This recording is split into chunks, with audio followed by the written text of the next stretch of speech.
welcome to our series of interviews with the industry leaders, wherein the industry leaders step forward, spare their time, and share their wisdom with the younger generation. They share the life journey from their personal life, the lessons learned from their professional life, and the challenges which they faced to what they have become today. So please join me in welcoming Mr. Rajesh Dhuddu from Quattro. He is a vice president there in charge of market development, strategy, market initiatives and new product development. He is based in Gurgaon. He brings in 18 years of global work experience, having managed markets in Caribbean, Middle East, India, Asia Pacific and USA. Hi Rajesh, we welcome you. Hi. Hi Puneet. So Rajesh, tell us a bit about your current assignments at Quattro, and you are a globetrotter now, so we know you keep on traveling. Yes. So what's the current challenges which you face in your role? Sure, definitely. So at Quattro, I play multiple roles. I currently lead the market development for a banking, financial services and insurance vertical. We are trying to promote our processing services, especially focused at mid-tier and the small-tier banks, and our focus is across the globe. We are looking at helping banks in United States, banks in Asia Pacific, and banks in India to basically re-energize their card program and introduce cards, be it a credit card or a debit card or a prepaid card with next generation features. It's very common that people misinterpret ITES only as a call center or as a customer service organization. Yes, ITES industry began with customer care and back office activities, but it was about 15 years ago. Currently, the way the industry is evolving is gone into a newer version. We call it as BPO 3.0 or BPO 4.0. And if you look at BPO 3.0 or BPO 4.0, it is not anything about call centers. It is about high-end processes. That's why even in today, people have moved away from BPO, from business process outsourcing, to business process management. And there are also terms that we keep hearing, terms like knowledge process outsourcing. Right. So BPO is no more about low-end back office or customer service work. Yeah, there are still processes in that particular area, but it is not anymore about only those processes. Today we are talking about opportunities in the business process management space or in the knowledge process outsourcing space, opportunities in the area of analytics, opportunities in the area of engineering design, opportunities in the area of intellectual property rights. So if we are looking at these kind of areas, then employers would basically look for very good formal education in the potential employees in these particular areas. For example, if you're looking at patent analytics, generally people will be looking at individuals who have a formal degree either in science or either in law. So those kind of the skill sets that we are looking at, and those kind of skill sets will be helpful. This industry initially began purely on two aspects. One is in terms of a labor arbitrage, and the second one is in terms of a currency arbitrage. So basically, and this industry initially was built on a very simple equation which people say your mess for less. Okay. So they're taking care of their processes. They are not able to handle properly, so they move it to a low cost location like India, and they get an advantage of employing people at lower cost. Right. And they also get an advantage of paying people in Indian rupees while they are earning their revenues in US dollars. So right. Those are the two kind of equations based on which this industry has grown. But over the years, what is happening in this particular industry is it is no more about labor arbitrage. Yeah, labor arbitrage plays an important role, but it is not the only determining factor, or it is not the only decision-making factor for people to look at adopting offshoring. they are looking at in terms of availability of skill sets.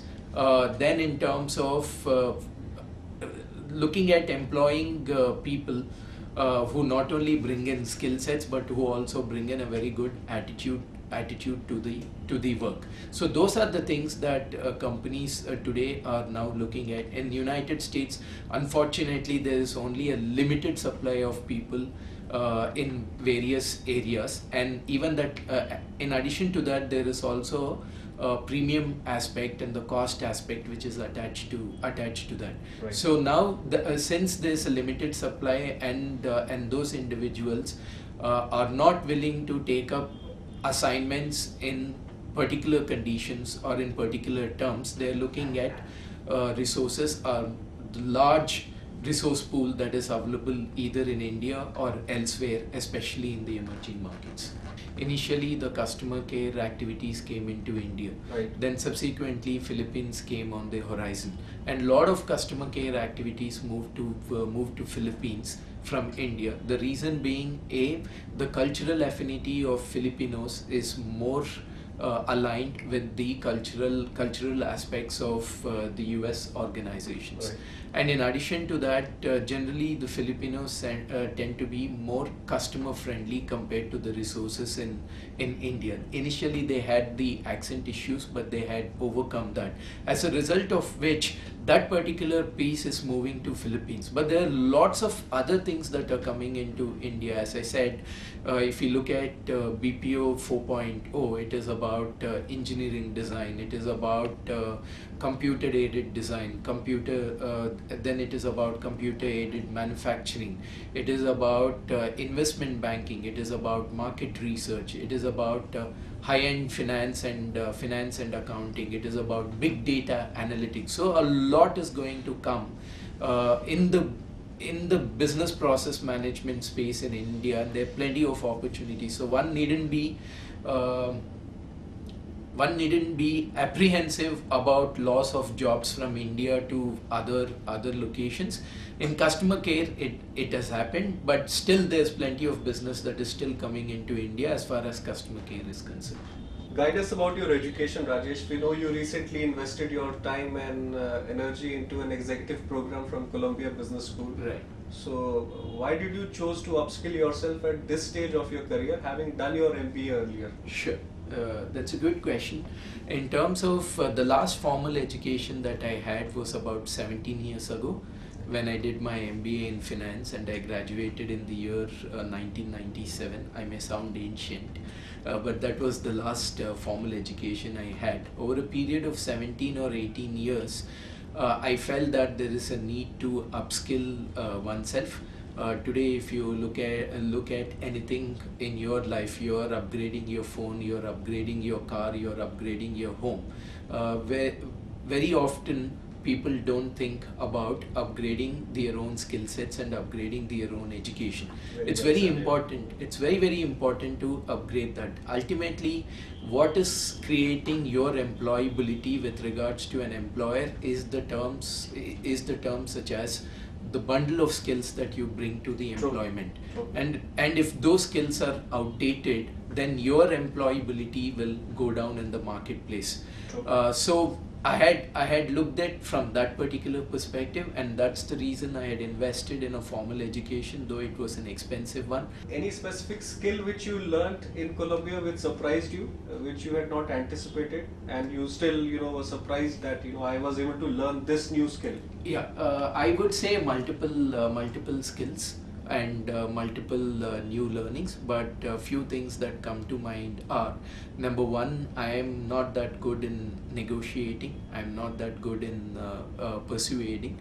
Between negotiating and persuading, I'm better off in persuading but not that good in negotiating. So the material that I was exposed to in Columbia Business School with regards to these aspects was very valuable. I learned that negotiating is an art, and it can be imbibed as a skill. So that was a good learning. In addition to that, several things in the area of finance, several things in the area of mergers and acquisition, and the learnings in leadership, especially in the area of communications, interpersonal communications, have been very, very valuable.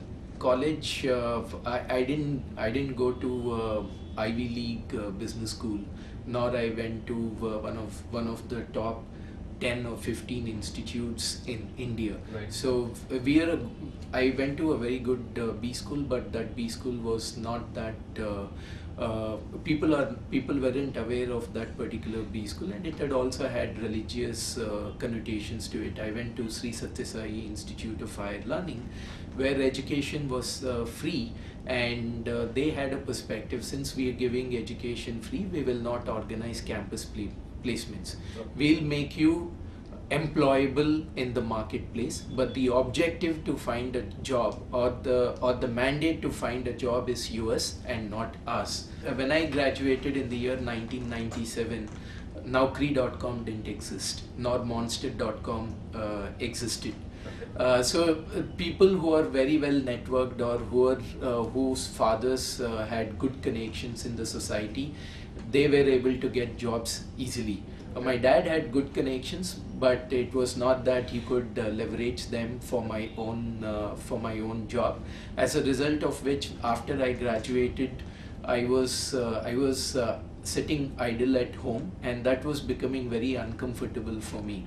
It's like, I have graduated and then I passed out with a gold medal, and then I shouldn't be sitting idle at home. Right. It doesn't matter whatever is the job that I can get hold of. I'm not talking of a blue collar kind of a job, Right. but a job that is relevant to my skill sets. It may not be an excellent job with regards to my skill sets, but some job which will make me occupied meaningfully, and which will help me generate money so that I can utilize that money for the family. So with that particular thought, one day I was walking down the street. At that point of time, my father was in Vijayawada, and then I came across an institute called APTEC. This particular APTEC institute had a sister concern called APEX, and APEX teaches children or teaches students who are primarily in college or who have just completed.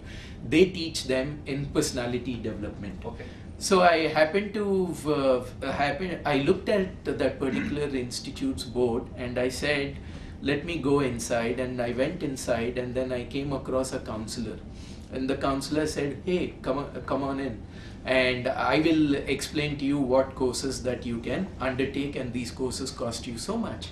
Then I told her, sorry, I'm not here to undergo a course, but I've come here to teach. So she was little surprised, and she said, okay, give me a second, let me call my managing director. Then she was very kind enough to organize the meeting with the managing director, and I told him, saying, I want to teach, I'm not coming here to undergo a training program. He was very surprised, and he asked me, have you taught in the past? I said, no, I didn't teach personality development in the past, but I know what takes to teach personality development course, and I'm confident of teaching. So he said, can you give me a session now? I gave the session to him, and at the end of the session, he said, you're hired. And that's how I got my first job. Of course, he did have a feedback to me. He said, while you're very confident, your communication skills are very good, but one thing you should keep in mind, you should smile a lot when you're taking those classes or when you're speaking. So that learning has stayed with me over the years, and that's how I got my first job. So what are the challenges you face in getting the work done or the assignment accomplished with people from diverse nationalities and backgrounds? If you could guide us in team management. Sure. That's a very good question. I have had the good fortune of working with teams in United States, working with teams in Asia Pacific, working with teams in Middle East, and working with teams in India. So if there is one underlying factor that comes across as an opportunity for improvement, I wouldn't say challenge, but as an opportunity for improvement with regards to this team management across the geographies, across the cultures, and across the time zones. The first thing is in terms of your own flexibility, how flexible you are with regards to the requirements of the other teams, number one. Number two, in terms of sensitivity to their social norms and sensitivity to their cultural norms. You have to make an extra investment. And simple example, in Indian context, you do not think twice to call your colleague on a weekend or after office hours. But if you go to Europe or if you go to United States, some people may appreciate it, some people may not appreciate it, because some believe in a work-life balance and they do not encourage people reaching out to them without a prior notice or an intimation. Okay. So you need to learn that. One interesting thing that I learned is, in Indian context, you are often told by your bosses, don't send a mail, go and talk to the person and then resolve. Yes. Don't take it to mail at all, right? And I used a similar concept when I was doing an acquisition in the United States. Instead of sending a mail to my team members who are American citizens, I used to go and land up at their office or at their desk. And after 2 or 3 days, my counterpart from that particular company came and said, her name is Christy Purser. She came and said, Rajesh, I need to have a word with you. And then I asked what? She said, please don't land up at people's desks. They don't like that. Send them an email.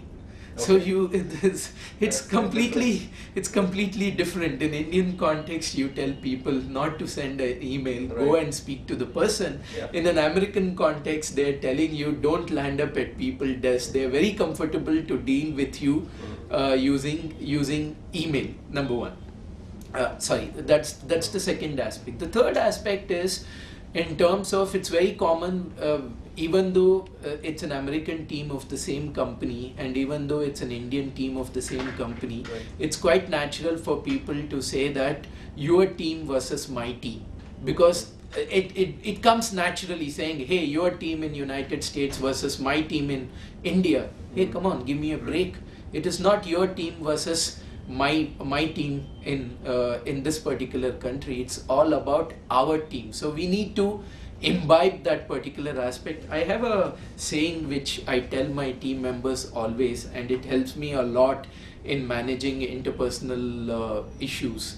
I say that we are all one team with one dream, and that kind of explains the interpersonal nuances and helps people to overcome that and work as a one team towards one dream.